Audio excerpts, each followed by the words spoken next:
He absolutely deserves to be a Hall of Famer. I mean, when you consider the era that he was playing in, Dallas was a perennial playoff team. 9 times he was in the playoffs. He's a Super Bowl champion. He was the league leader in receptions in 1977.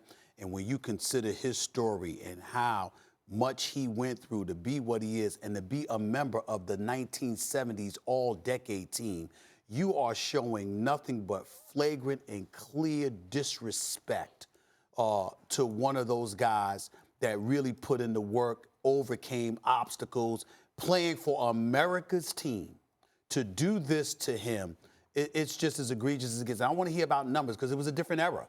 The stuff that goes on in football today, the way the game has changed or whatever, you can't judge him by his numbers. His level of production is comparable to almost anybody out there considering the era that he was in. It's flagrant disrespect. He deserves to be a Hall of Famer, and a Hall of Fame should be ashamed of itself. Whoever made these decisions should be ashamed of themselves. I would not say hell yes, he's a Hall of Famer. I would say yes, he's a Hall of Famer, and that's why he's not in yet.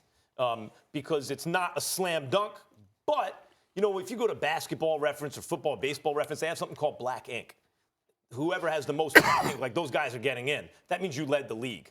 Now, he does not have much of that, right, but he wasn't that kind of player necessarily. Look, what you said about all-decade team is significant.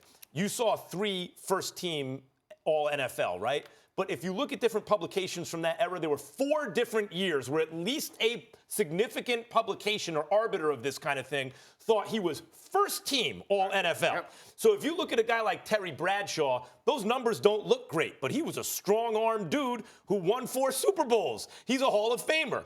Pearson is a guy who qualifies over an extended period of time. He was among the best at his position. He won a Super Bowl, and it's hard to tell the story of that era without including him. I believe he's a Hall of Famer. I mean, I didn't watch him play, so I had to go back and look at the stats, and I saw a lot of the same things that you are pointing to, that he was among the top. He only led the league in yards 1 time, which is not great, but the point that you made, so there's 17 receivers in the Hall of Fame right now. Of them, he's made it, what I saw on Pro Football Reference was he was first team All-Pro 3 times. Of the 17 guys that are in there, there are only 3 guys who've been first team All-Pro more times than him. So of the 17 if you dominate your era enough to be All-Pro, as much as these guys, it seems like he should get in. I can't speak to the way that he performed because I didn't grow up watching him. I'm young and handsome.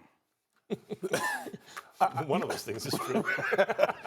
Listen, I along with Dominique is, obviously I didn't grow up in that era, but I will say, first thing that jumped out to me was, okay, not only the fact that he was all-decade on the all-decade team, first team.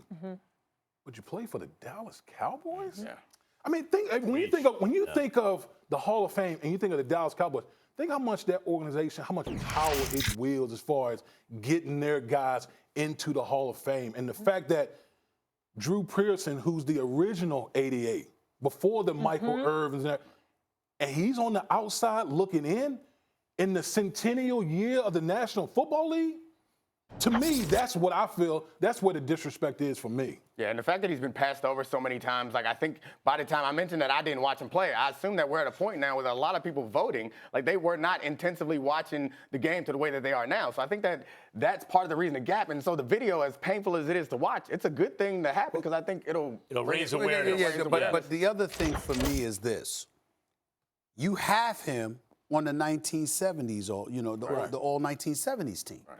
So the point is you're acknowledging that he was one of the greatest by putting him on that team. What you're essentially saying is bump your era. We don't give a damn about your era. We've moved on because anybody that's on an all-decade team, to me, should probably be in the Hall of Fame. You should probably be in the Hall of Fame. I guess I assume there are different people voting on the all-decade team than voting on the Hall of Fame. It must be because I don't know how they could come to that conclusion if that's the case. But it does speak to a history of disrespect to receivers.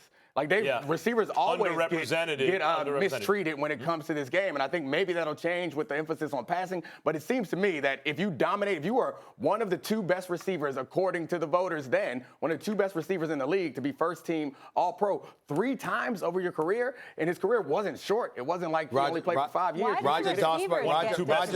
Roger Staubach was recently named one of the greatest collegiate football players ever out of Navy, and we all know what a champion he was with the Dallas Cowboys. That was one of his primary weapons. Thank Thanks for watching ESPN on YouTube. For more sports highlights and analysis, be sure to download the ESPN app. And for live streaming sports and premium content, subscribe to ESPN+.